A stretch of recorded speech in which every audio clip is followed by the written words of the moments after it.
ಎಲ್ರಿಗೂ ನಮಸ್ಕಾರ. ನೀವೆಲ್ಲ ಆರಾಮಿದ್ದೀರಾ ಅಂತ ಅನ್ಕೊಂತೀನಿ.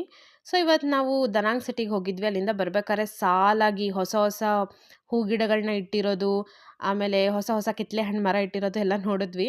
ಸೊ, ನಿಮಗೆ ಇದನ್ನು ಹೇಳ್ಬೇಕನ್ನಿಸ್ತು. ಇಲ್ಲಿ ನೋಡಿ ಒಬ್ಬರು ಮನೆಗೆ ಕೂಡ ಯಾರೋ ತೊಗೊಂಡು ಹೋಗ್ತಾ ಇದ್ದಾರೆ ಕಿತ್ಲೆ ಹಣ್ಣಿನ ಮರ.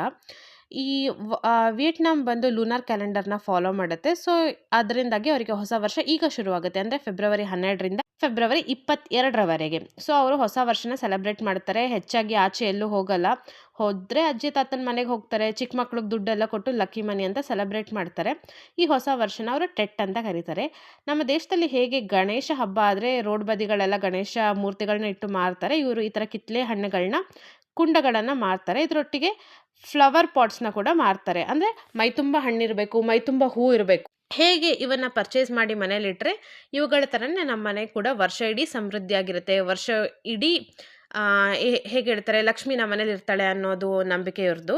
ಇದರೊಟ್ಟಿಗೆ ಇವರು ಹಬ್ಬ ಶುರುವಾಗೋದಕ್ಕಿಂತ ಮುಂಚೆ ಮನೆ ಕ್ಲೀನ್ ಮಾಡಿಡ್ತಾರೆ. ಹಬ್ಬ ಶುರು ಆದಮೇಲೆ ಒಂದು ವಾರ ಅವರು ಮನೆನ ಕ್ಲೀನ್ ಮಾಡಲ್ಲ. ಅಂದರೆ ಕ್ಲೀನ್ ಮಾಡಿದ್ರೆ ಲಕ್ಷ್ಮಿ ಹೋಗ್ಬಿಡುತ್ತೆ ಅನ್ನೋ ನಂಬಿಕೆ ಇವ್ರದ್ದು.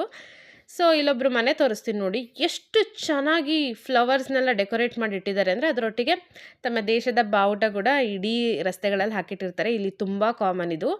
ಸೊ, ನಿಮಗೆ ಟೆಟ್ ಬಗ್ಗೆ ನಾನು ಮತ್ತಷ್ಟು ತಿಳಿಸ್ತೀನಿ. ಹೀಗೆ ನೋಡ್ತಾ ಇರಿ.